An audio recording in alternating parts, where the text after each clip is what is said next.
말씀 마가복음 4장 3절로 20절 말씀 우리 자리에서 일어나서 함께 받도록 하겠습니다. 몸이 불편하신 분들은 앉아 계셔도 괜찮겠습니다. 들으라, 씨를 뿌리는 자가 뿌리러 나가서 뿌릴새 더러는 길가에 떨어짐에 새들이 와서 먹어버렸고 더러는 흙이 얕은 돌밭에 떨어짐에 흙이 깊지 아니하므로 곧 싹이 나오나 해가 돋은 후에 타서 뿌리가 없으므로 말랐고 더러는 가시떨기에 떨어짐에 가시가 자라 기운을 막음으로 결실하지 못하였고 더러는 좋은 땅에 떨어짐에 자라 무성하여 결실하였으니 30배나 60배나 100배가 되었느니라 하시고 또 이르시되 너희가 이 비유를 알지 못할진대 어떻게 모든 비유를 알겠느냐. 뿌리는 자는 말씀을 뿌리는 것이라. 말씀이 길가에 뿌려졌다는 것은 이들을 가리키니 곧 말씀을 들었을 때에 사탄이 즉시 와서 그들에게 뿌려진 말씀을 빼앗는 것이요 또 이와 같이 돌밭에 뿌려졌다는 것은 이들을 가리키니 곧 말씀을 들을 때에 즉시 기쁨으로 받으나 그 속에 뿌리가 없어 잠깐 견디다가 말씀으로 인하여 환난이나 박해가 일어나는 때에는 곧 넘어지는 자요 또 어떤 이는 가시떨기에 뿌려진 자니 이들은 말씀을 듣기는 하되 세상의 염려와 재물의 유혹과 기타 욕심이 들어와 말씀을 막아 결실하지 못하게 되는 자요 좋은 땅에 뿌려졌다는 것은 곧 말씀을 듣고 받아 30배나 60배나 100배의 결실을 하는 자니라. 아멘. 진리의 빛을 주시는 하나님, 이 시간 우리에게 진리의 빛을 비추사 주의 뜻을 듣게 하여 주시옵소서. 전하는 자의 입술의 말과 듣는 자들의 마음의 생각이 주께 연락되기를 간구하며 예수 그리스도 이름으로 기도합니다. 아멘. 자리에 앉아주시기 바랍니다. 우리가 좀 익숙하게 잘 아는 비유의 말씀이고 또 마가복음을 우리가 함께 들을 때에 다루었던 말씀이기도 합니다. 하나님께서 교회를 세우시고 그 교회를 계속해서 지속시켜 나가는 그 방법이 바로 전도라는 방법입니다. 우리가 사도행전을 통해서도 알지만 성령께서 임하셨을 때 사도들과 선지자들이 담대하게 나가서 복음을 전했고 그 말씀을 들은 자들이 마음에 찔림을 받고 회개해서 예수님을 구주로 믿고 교회를 이루게 된 사실을 보게 됩니다. 이것이 초대교회 때만 일어난 일은 아닙니다. 그 이후에 계속해서 2000년 동안에 하나님께서 교회를 세우시는 그 방법 중에 하나가 복음 증거입니다. 즉 전도입니다. 그래서 오늘날까지 주의 교회는 전도의 사명을 귀하게 생각하고 전도에 열심을 내고 있습니다. 그런데 아마 이 자리에 계신 분들도 다 이제 전도를 받으셨고 전도를 받아 신앙생활을 시작하셨고 또 전도해 보신 분들도 많이 있을 겁니다. 그런데 그때 드는 의문 중에 하나는 전도를 하는데 도대체 어떤 사람은 잘 받아들이고 예수님을 믿고 구원을 얻는 데 이르는데 또 어떤 사람은 왜 그렇지 않을까 하는 것입니다. 흔히 우리는 예수님을 믿으면 천국 간다고 소개를 하고 복음을 제시하는데 아니 그 좋은 천국을 왜 어떤 사람들은 구태여 거부할까 하는 것입니다. 그리고 우리 주변에 전도의 대상자들이 많이 있다는 사실도 알고 있습니다. 가족 중에 또는 예전에는 예수님을 믿었다가 떠난 사람들도 있고 전혀 그 복음에 반응하지 않은 사람들도 있고 가족 중에 친구 중에 친척 중에 우리 자녀들 중에 있을 수도 있습니다. 우리 부모님 중에도 그들을 향해 안타까운 마음을 갖고 우리가 전도하고 복음을 전하게 되는데 왜 이런 일이 쉽게 전도가 열매를 맺지 않을까 우리가 고민을 하게 되기도 합니다. 우리가 읽은 오늘 본문의 말씀은 사실 우리가 품은 고민에 대해서 대답을 주는 본문이기도 합니다. 즉 말씀의 씨를 뿌릴 때에 어떤 사람들은 그 말씀의 씨를 받았는데 거부하고 믿지 않는 사람들이 있다는 사실을 길가에 비유하기도 하시고 돌밭에 비유하기도 하시고 가시덤불에 비유해서 말씀 지금 하고 계십니다. 반면에 그 말씀을 듣고 전도를 받았을 때에 예수님을 믿고 구원 얻는 사람의 그 마음을 좋은 밭이다 옥토라로 지금 표현을 하고 있습니다. 그리고 이 비유의 말씀은 다름 아닌 우리 예수님께서 주신 말씀입니다. 예수님께서 사역을 하시면서 복음을 전하시면서 전도를 하실 때에 주신 비유의 말씀이고, 이 비유를 통해서 왜 어떤 사람들은 예수님을 받아들이고 어떤 사람은 예수님을 거부하는지를 보여주십니다. 우리 예수님은 위대한 전도자이십니다. 그분은 잃어버린 자를 찾아 죄인을 구원하기 위해 이 땅에 오셨습니다. 그리고 그분이 이 땅에 오셔서 세례를 받고 공적인 사역을 시작하시면서 하신 일이 바로 하나님의 나라를 선포한 것입니다. 그런데 생각해보면 좀 희한합니다. 아니, 예수님은 이스라엘 땅에 태어나셨고 이스라엘 백성들 가운데 사셨고 지금 이스라엘 백성들을 향하여 전도를 하고 계시는 겁니다.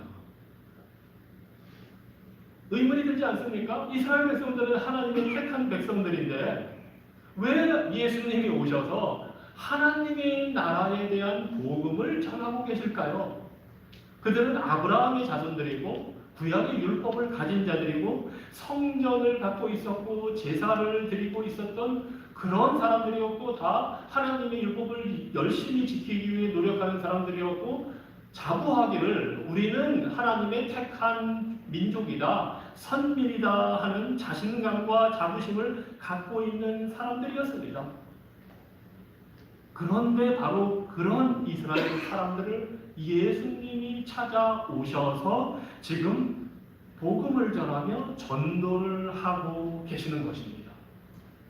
이 사실을 보여주는 것은 이스라엘 백성들이 자신들은 그렇게 믿고 있을지 모르지만 사실 하나님 나라의 백성이 아니었다는 사실입니다.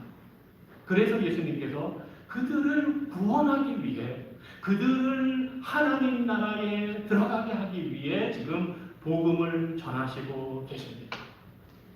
아니, 하나님이 택한 이스라엘 백성들의 영적인 상태가 이 정도라면 우리 이방인들의 상태는 오죽하겠습니까? 구약 율법도 없었고 제사에 대해 알지도 못하고 하나님께 가까이 나아가는 방법도 모르는 이러한 이방인들이야말로 하나님 나라에 대해서 모르는 하나님 나라 밖에 있는 사람들이 아니겠습니까? 그리고 이러한 모습이 보여주는 것은 유대인들처럼 종교적인 열심이 있다고 해서 종교적인 행위에 특출나다고 해서 요즘으로 말하면 모태신앙이라고 해서 교회를 오래 다녔다고 해서 하나님 나라에 저절로 들어가게 되는 것은 아니라는 것을 지금 우리 예수님께서 보여주고 계신 것입니다. 그런데 사실 이 이스라엘 백성들의 이 상태가 전혀 새로운 것도 아니었고 그때 예수님 당시에만 특별히 이스라엘 백성들이 잘못된 길을 가고 있는 것이 아니었습니다. 사실 이스라엘 백성의 역사는 인류의 역사를 보여줍니다. 인류의 역사는 처음부터 반역의 역사였습니다. 아담과 하와의 범죄는 단순히 선악과를 먹지 말라고 한 것을 먹었다는 것이 문제가 아닙니다. 이것은 하나님의 말씀을 듣지 않겠다는 불신앙의 표현이었고 이것을 따먹음으로써 우리가 하나님처럼 되겠다 하고 마귀의 속삭임을 따라간, 즉 하나님 대신에 내가 왕이 되겠다 하는 반역의 죄를 저지르는 것입니다. 하나님이 없어도 내 마음대로 내가 원하는 대로 살아보겠다 하는 것이 바로 첫사람 아담과 하와의 죄입니다. 그리고 그 일의 모든 인류의 역사는 하나님 대신 내가 왕이 돼서, 물론 하나님이 있다는 건 인정하고 알지만 웬만하면 하나님은 저기 멀리 계시고 내 인생 내가 알아서 하겠습니다. 내가 사는 건 내 마음대로 좀 하고 싶습니다. 단지 제가 좀 필요할 때만 도와주십시오 하는 식으로 하나님을 대접해드리고 내가 주인이 되고 내가 중심이 돼서 이 세상을 살아가려고 하는 그 죄, 즉 반역의 죄가 우리 인류의 죄였고 그것이 이스라엘 백성들의 죄였습니다. 바로 그러한 상태에 있는 죄인들을 향해 예수님이 찾아오셔서 천국에 대해서 말씀하고 계시는 것입니다. 주님이 오신 목적은 그 반역을 저지른 죄인들이 그 죄를 바로 깨닫고 하나님께로 돌아오기를 지금 원하시기 때문에 이 세상에 오신 것입니다.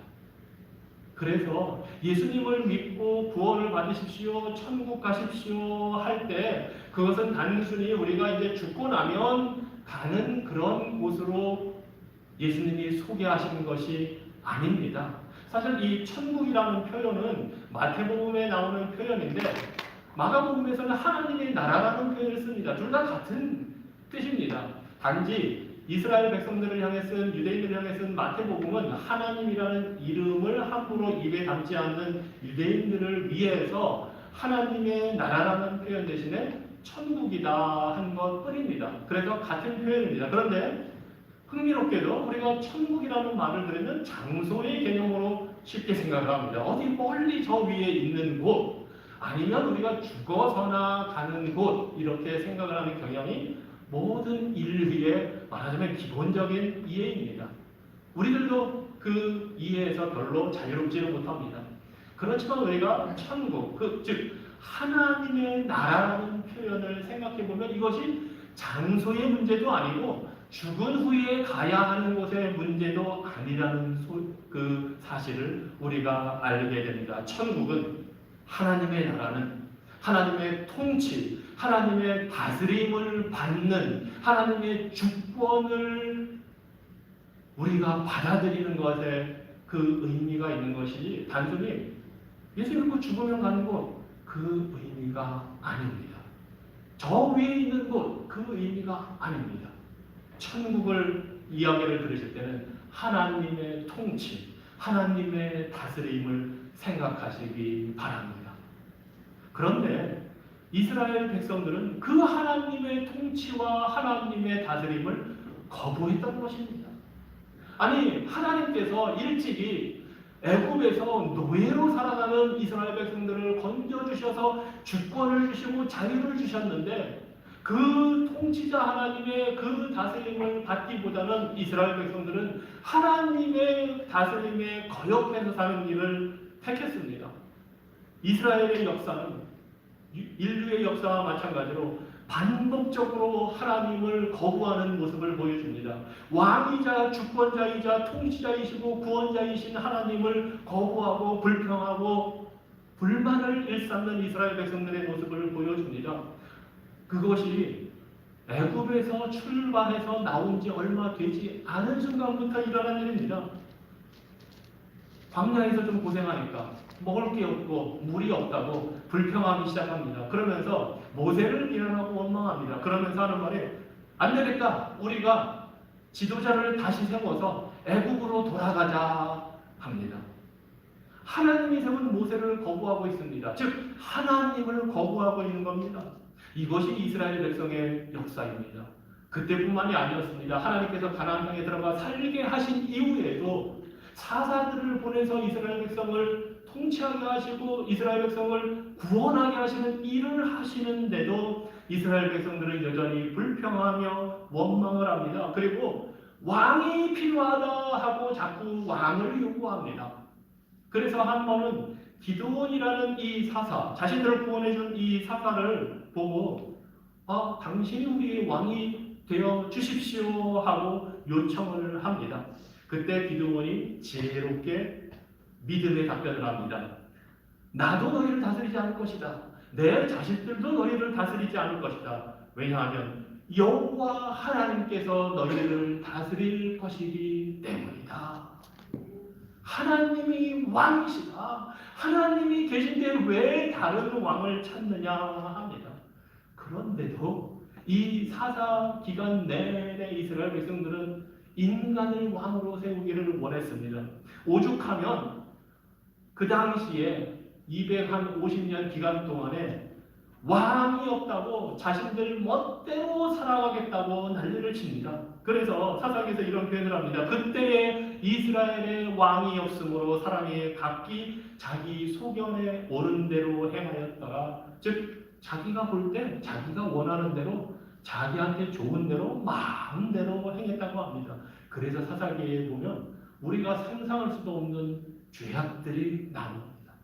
이방인들이나 저지르는 죄악, 소돔과 고모라에서나 있었던 죄악이 이스라엘 백성 가운데에서 자행이 되는 모습을 봅니다. 그때 이스라엘 백성들이 그렇게 한 이유는 왕이 없어서라고 핑계를 댑니다. 아니, 하나님이 다스리시고 하나님이 왕이신데 눈에 보이지 않는다고 우리에게 왕이 없으니 마음대로 하겠다 한 것이 바로 이스라엘 백성들의 영적인 상태였고 반역의 모습이었습니다. 그리고는 마침내 사무엘 선지자에게 왕을 세워달라고 요구합니다. 마지막 사사였던 사무엘, 선지자 사무엘이 기가 차서 슬퍼합니다. 그때에 하나님께서, 여호와께서 사무엘에게 말씀하십니다. 백성들이 너에게 왕을 세워달라 하는 것은 너를 거부하는 것이 아니다. 그들은 나를 버려 자기들의 왕이 되지 못하게 하고 있다 하고 하나님이 진단 내리십니다. 이스라엘 백성들은 사람 왕을 세워달라고 요구했는데 그들의 숨은 의도는 우리가 하나님을 원하지 않습니다. 하나님을 왕으로 원하지 않습니다 하는 것이었습니다. 결국 하나님이 이스라엘 백성들을 위해 구원하시기 위해 왕을 세우십니다. 하나님 마음에 합한 왕을 주십니다. 그가 바로 다윗입니다. 그런데 그 다윗 왕 완전하지 않았습니다. 부족한 왕입니다. 아무리 훌륭하고 통치를 잘하고 전쟁에 능한 왕이었지만 그가 하나님을 대신할 수는 없습니다. 하나님 마음에 합한 왕이긴 했지만 하나님처럼 다스릴 수는 없었습니다. 그래서 하나님이 다윗에게 언약의 말씀, 약속을 주십니다. 내가 너희의 후손을 통해서, 너희의 씨를 통해서 이스라엘 백성을 다스릴 왕을 장차 보내줄 것이다. 그가 나를 위하여 성전을 건축할 것이고 그의 왕위가, 왕권이 영원히 있을 것이다 하고 하나님이 약속을 해주셨습니다. 물론 솔로몬이 성전을 건축했습니다. 하지만 솔로몬은 영원히 살 수 있는 왕이 아닙니다. 하나님이 약속하신 왕은 진정으로 하나님을 위한 성전, 즉 살아계신 하나님을 예배할 수 있는 성전을 지을 수 있는 영원히 다스리실 수 있는 왕이 오실 것을 약속했습니다. 그리고 그 왕이 바로 예수님이십니다. 예수님이 태어나시기 1000년 전에 다윗에게 하나님이 약속을 주신 것입니다. 그뿐만이 아니라 그 반역하는 이스라엘 백성들을 구원할 왕, 다스릴 왕이 올 것을 이사야 선지자를 통해서도 포로로 잡혀갈 그 형편에 있는 자들을 위해서 하나님을 반역하다가 심판받아 포로로 잡혀가는 그 백성들을 향해서 장차 왕이 올 것이다 하고 약속의 말씀, 예언의 말씀을 주십니다. 우리가 잘 아는 대로 이사야 9장 6절에 그 정사와 평강의 더함이 무궁하며 또 다윗의 보좌와 그의 나라에 군림할 왕 다윗의 후손으로 왕이 올 것이다 약속을 해 주십니다. 뿐만 아니라 스가랴 선지자를 통해서도 장차 예수님이 오셔서 이스라엘 땅에 오셔서 예루살렘 성에 입성하실 때 어떻게 하실지 바로 나귀 새끼를 타고 들어갈 것을 예언으로 보여주시면서 참된 왕이 올 것을 알려주셨습니다. 그리고 과연 그 약속대로 우리 예수님께서 오셨습니다. 말구 위에 가난하게 태어났지만 그가 왕이라는 사실을 우리 하나님이 보여주십니다. 마리아에게 천사가 나타나서 아들을 낳을 것이라 말씀하실 때에 그 조상 다윗의 왕위를 그 아들에게 주겠다 말씀하셨습니다. 예수님이 왕으로 오심을 천사를 보내 알려주신 것입니다. 뿐만 아니라 동방 박사들이 예수님을 찾아옵니다. 예수님을 경배하러 왔습니다. 유대인의 왕으로 태어나신 아기가 어디 있습니까? 찾아왔습니다. 우리 예수님이 왕으로 오셨음을 이방인들을 통해서도 하나님께서 증거해 주셨습니다.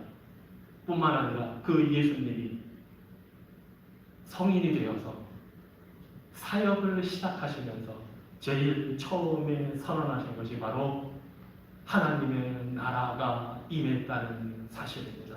이것이 마가복음 4장 15절 말씀입니다. 예수께서 이르시되 때가 찼고 하나님의 나라가 가까이 왔으니 회개하고 복음을 믿으라 말씀하셨습니다. 예수님의 첫 말씀이, 공적인 사역의 시작이 하나님 나라가 가까웠다, 그러니 회개하고 복음을 믿어라 하신 것입니다. 예수님의 이 선언은 단순히 이스라엘 백성들이 이제 천국 갈 때가 되었다 하는 것이 아닙니다. 왕이 친히 오심으로 인해서 하나님의 나라가 지금 이스라엘 땅에 들어왔다 하시는 것입니다. 즉 예수님이 왕으로 오셨으니 하나님 나라가 더불어 같이 임했다 하는 것입니다. 그렇게 하나님 나라가 왔으니 그 하나님 나라에 들어오라 말씀하십니다. 그러면서 회개하고 복음을 믿어라 하셨습니다. 그 하나님 나라에 들어가는 방법이 바로 회개하는 것입니다. 복음을 믿는 것입니다. 이것이 예수께서 전도하신 복음의 내용입니다.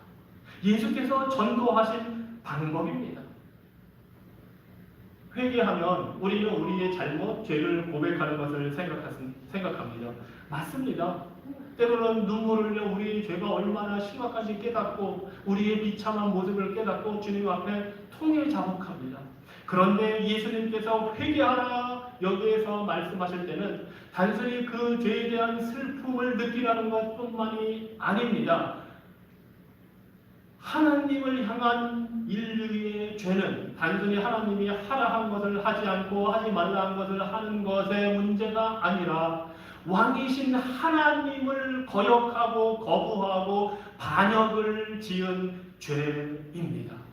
그 하나님의 통치를 거부하는 그런 삶에서 돌이켜라 하는 것이 회개하라는 의미입니다.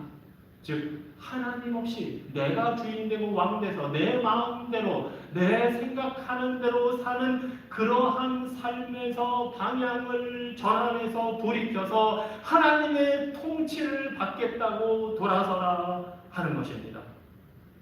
자기중심적인 사고에서 돌아서서 하나님 중심으로 돌아서는 것, 죄와 우상에서 등을 돌리고 하나님께로 나아가는 것, 내가 주인으로 살던 삶을 버리고 예수님을 주로 모시는 것, 이것이 바로 회개입니다.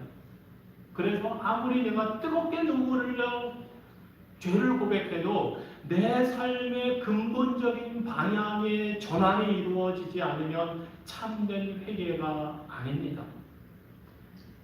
우리 주님은 이렇게 돌이켜 회개하라고 하실 뿐만 아니라 복음을 믿어라 하십니다. 하나님 나라에 들어가게 되는 것, 하나님 나라의 백성이 되는 것, 즉 죄를 용서받고 하나님 나라의 시민이 되는 것은 바로 복음을 믿는 것입니다. 그리고 이 복음은 하나님의 나라를 이 땅에 가지고 오신 예수 그리스도의 인격과 그가 이루신 사역을 믿고 예수님을 구주로, 즉 구원자와 주인으로 왕으로 받아들이고 인정하고 모시고 섬기는 것이 바로 믿음입니다.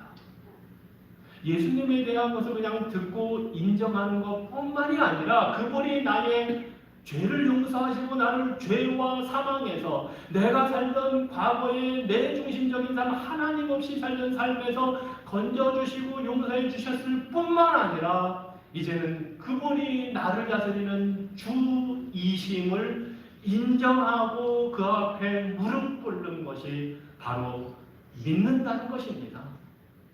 그러니 우리가 전도할 때에 예수님 믿고 천국 갑시다 하는 것은 슬로건으로 매우 좋은 것이지만 그것을 받아들이는 사람들이 흔히 하는 생각은 죽어서 가는 것. 그래서 어떤 사람들은 쉽게 믿습니다. 보험, 좋은 보험 아닙니까? 내가 있을지 없을지 모르지만 있다고 한다면 나는 지옥 가기 싫으니 아니 예수님만 믿으면 천국 간다고 하니까 죽으면 나는 천국 가고 싶습니다 하고 쉽게 믿을 수도 있습니다. 힌두교의 나라인 인도에서 전도를 그렇게 많이 하고 사역을 하는 사람들의 얘기를 듣다 보면 매우 흥미로운 현상 중에 하나가 힌두교인들도 기독교를 배척하고 하지만 또 흔쾌히 받아들이는 사람이 있습니다. 그들은 예수 그리스도의 이야기를 다 들어보고 너무 좋아합니다. 그리고 예수님을 믿겠다고 하고 집에 예수님의 사진을 떡하니 붙여놓습니다. 다른 모든 힌두 신들이 다 집안에 있는데 예수님을 또 하나의 신으로 받아들여서 예수님을 믿으면 천국 가게 한다고 하니 윤회의 고리를 끊고 천국에 보내준다고 하니 기꺼이 그를 믿겠습니다. 하지만 다른 모든 신들도 다 믿으면서 그렇게 하겠습니다 하고 일종의 보험으로 생각을 하는 것입니다. 그러나 예수님을 믿어서 천국 간다 할 때는 예수님을 믿음으로 하나님의 통치를 받겠다는 것이고 하나님의 다스림으로 들어가는 것입니다. 그래서 회개와 믿음은 같이 가야 되고 회개는 죄와 거짓된 주인, 나를 중심으로 하는 데서 돌이킬 뿐만 아니라 믿음을 통해서 예수님을 나의 왕으로 섬기는 이 모든 것이 같이 있을 때에 우리는 천국 백성이 되는 것입니다. 그래서 복음을 믿는다는 것은 예수님을 나의 구주로 영접하는 것이고 하나님의 통치를 받는다는 것은 예수님을 나의 주님으로 내가 섬기겠다 하는 것입니다. 그래서 사실 많은 사람들이 복음을 거부합니다. 나중에 죽어 천국 가는 거야 좋은 일이지만 이 세상에서부터 하나님의 통치를 받고 하나님 나라의 사람으로서 말하자면 하나님 나라의 시민으로 하나님 나라의 헌법과 법률과 규정을 지키면서 살아간다? 생각하면 너무나 깝깝한 겁니다. 아니 이 세상에서 내가 원하는 대로 살기도 바쁜데 내 마음대로 안 되는 일들도 많은데 하나님의 다스림을 받으면서까지 살아야 한다고 생각하면 하나님을 통치를 받아들일 이유가 없습니다. 하지만 바로 그렇게 생각하는 반영의 죄를 여전히 짓고 있는 여전히 반란을 꿈꾸고 있는 죄인들을 위해 우리 주님이 하나님의 나라를 가지고 오셨습니다. 그리고 그 주님의 전도의 역사는 오늘날까지 계속되고 있습니다. 왕으로 오신 예수님이 복음을 선포하신 후에 하나님 나라에서 어떻게 살아가야 할지를 말씀으로 가르쳐 주시고 그 세상 죄악에 하나님을 거부하는 죄악에 엉들려가는 사람들을 구원해 주시고 병을 고쳐주시고 귀신을 쫓아주시면서 하나님의 나라가 이미 임했다는 것을 우리 주님이 2000년 전에 보여주셨습니다. 그리고 이제 마지막 구원의 역사를 이루기 위해 예루살렘으로 들어가십니다. 스가랴 선지자가 예언한 대로 나귀 새끼를 타고 왕으로 지금 예루살렘 성전, 이스라엘 백성들의 예배의 중심의 장소로 주님께서 들어가십니다. 그뿐만이 아니라 그곳에 들어가셔서 잡히셔서 재판을 받으실 때에도 예수님은 왕이심을 직접 밝혀주셨습니다. 빌라도에게 재판 받으실 때 빌라도가 묻습니다. 네가 왕이 아니냐? 예수님이 말씀하십니다. 내가 왕이다. 그러나 나의 나라는 이곳에 있지 않고 하나님께 있다. 말씀하십니다. 뿐만 아니라 예수님은 십자가에 달려 죽으시면서도 왕이심을 선포하셨습니다. 빌라도가 예수님을 죽이는 죄명을 유대인의 왕이라고 써서 십자가 위에 떡하니 붙여놓습니다. 유대인들은 그 사실이 마음에 들지 않았습니다. 그래서 그 제목을 좀 바꿔달라 합니다. 아니 유대인의 왕이라니 말도 안 되니까 자칭 유대인의 왕이라 바꿔달라고 빌라도에게 부탁합니다. 그런데 빌라도는 꿈쩍도 하지 않습니다. 이러한 빌라도의 재판을 통해서도 예수님은 진정 왕이심을 보여주셨습니다. 이 십자가는 바로 하나님의 나라가 세워지는 왕의 즉위 자리였습니다.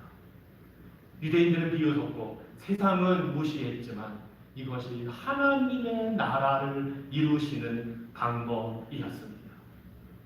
그리고 죽었다가 부활하셔서 승천하신 예수님, 승천하심으로 왕이심을 선언하신 하나님께서 이제 예수 그리스도가 다시 오실 때 왕으로 오심을 말씀하십니다. 만왕의 왕이요 만주의 주로 올 것이라고 요한계시록 19장은 말씀합니다. 하나님이 정하신 왕, 2000년 전에 오신 왕, 장차 다시 오실 왕이 전도하십니다. 하나님의 나라가 가까웠다, 임했다, 회개하고 복음을 믿어라 하십니다. 그런데 유대인들에게서도 나타났지만 이스라엘 백성들, 많은 사람들은 예수님을 왕으로 맞아들이기를 거부합니다. 놀랍지 않습니까? 유대인들은 그렇게 한동안은 왕을 세워달라고 그렇게 때를 쓰다가 하나님이 그 왕을 세워주시니까 정작 그 왕을 거부합니다. 인간의 부패한 반역 심리가 얼마나 뿌리 깊은지를 보여줍니다. 이스라엘 백성들이 예수님을 왕으로 모시기를 거부한 이유가 있습니다. 그들이 생각하는 왕이 아니었기 때문입니다. 그들이 생각하는 정치적인 해방자, 그들이 생각하는 군사적인 영웅, 그러한 왕이 아니라 예수님은 오셔서 섬기는 왕으로 오셔서 십자가에 죽으시는 왕이었기 때문에 그런 왕을 이스라엘 백성들은 원하지 않았습니다. 이것이 모든 인류가 가지고 있는 반역된 마음입니다. 사람들은 자기가 원하는 왕을 갖고 싶어 하지. 그래서 우리가 투표해서 통치자들을 교체하는 걸 아닙니까? 내가 뽑은 대통령이 마음에 안 들면 4년이고 5년 후고 갈아치웁니다. 이것이 우리의 본성입니다. 그런데 그 본성이 예수님을 향해서도 나타납니다. 예수님이 오셨을 때 자신들이 생각하는 왕이 아니니까 이스라엘 백성들이 거부했고, 사람들이 전도의 말을 들어도 믿지 않는 이유는 예수님, 성경의 예수님이 자신들이 원하는 모습의 구원자나 왕이 아니기 때문입니다. 그러다 보니 그들의 마음이 영적으로 완고해집니다. 한번 예수님을 거부하기 시작하면 점점 마음이 딱딱하게 굳어집니다. 그래서 예수님이 이스라엘 땅에 왔을 때 이스라엘 백성이 영접하지 않은 겁니다.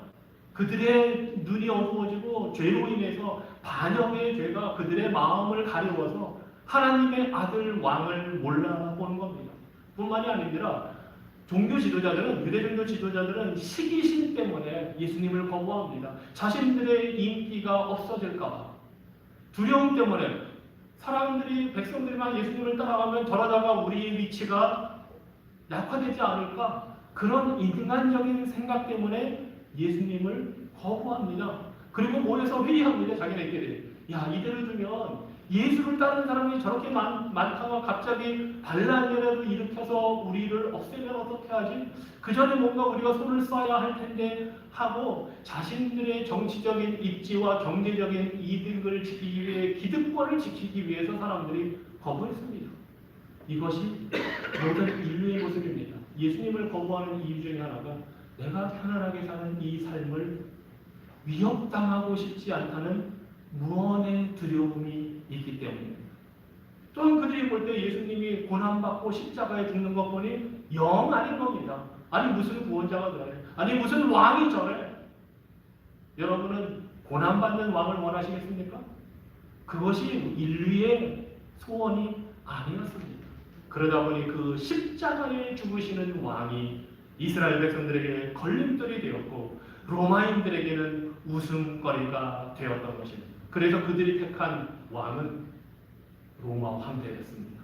빌라도의 심판을 받을 때 예수님께서 유대종교 지도자들이 빌라도에게 가서 이렇게 말합니다. 예수는 우리의 왕이 아닙니다. 황제, 로마 황제 가이사가, 시저가 우리의 왕입니다. 시저 외에는 우리에게 왕이 없습니다. 공개적으로 선언을 합니다. 이것이 하나님을 거역하는, 대적하는, 세상 왕에게, 임금에게 충성을 다하는 이스라엘 백성들의 모습입니다.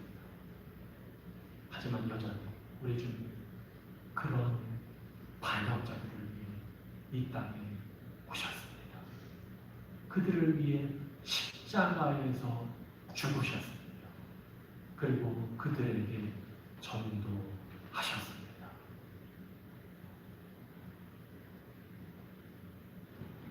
예수님의 전도가 어떤 결과를 낳았는지 다음 시간에 살펴볼 것입니다. 예수님께서 전도하시면 모든 사람들이 다 믿을 거라고 생각할 수 있지만 아니었다는 사실도 우리가 볼 겁니다. 우리가 전도할 때 왜 우리 생각과 달리 믿지 않을까 하게 된 그 의문에 대한 답도 우리가 얻게 될 것입니다. 우리에게 왕은 예수 그리스도이십니다. 그리고 그분은 전도자이십니다.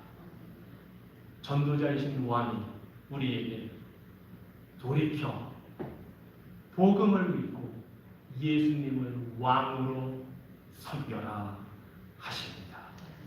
이것이 우리가 하나님의 나라에서 지금부터 살아가게 되는 기회이고 방법입니다. 기도하겠습니다. 왕이신 하나님, 주는 우리의 창조주이시고 통치자이시며 구원자이시고 하나님을 거역하고 반역한 자들까지 사랑하시는 자비로우신 분이십니다. 주님, 우리에게는 정말 왕이 필요합니다. 때로는 우리 자신이 왕이 되고 다른 사람을 왕으로 섬기기도 하고 돈이나 권력이나 명예를 왕으로 섬기기도 합니다. 거짓된 것을, 귀신들을, 마귀를 왕으로 섬기기도 합니다. 거짓 우상을 왕으로 섬기기도 합니다. 그러나 우리에게 참된 왕, 살아계신 유일한 왕은 오직 여호와 하나님 뿐이십니다. 그 하나님께 나아갈 수 있도록 기회를 주시기 위해 예수 그리스도께서 왕으로 이 땅에 오심을 우리가 찬양합니다.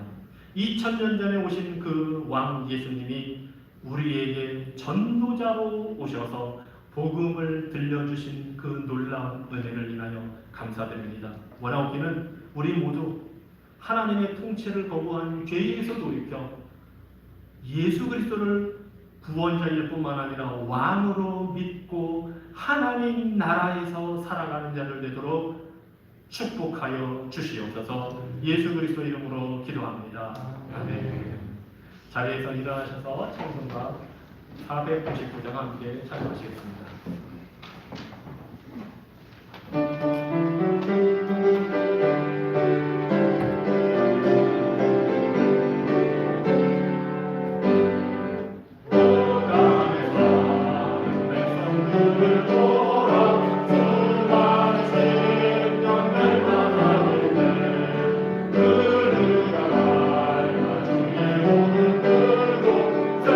생명을 구원하여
전능하시는 하나님, 사망이나 생명이나 천사들이나 권세자들이나 현재일이나 장래일이나 능력이나 높음이나 기쁨이나 다른 어떤 피조물이라도 우리를 우리 주 그리스도 예수 안에 있는 하나님의 사랑에서 끊을 수 없으리라. 이제는 우리 구주 예수 그리스도의 은혜와 하나님 아버지의 사랑과 성령의 역사 교통하심이 우리가 주인되어 살던 삶에서 돌이켜 우리의 왕으로 구원자로 오신 예수 그리스도를 믿고 섬겨 하나님 나라의 통치를 받기 원하는 성도들과 가정과 교회 위에 이제부터 함께 있을지어다. 아멘.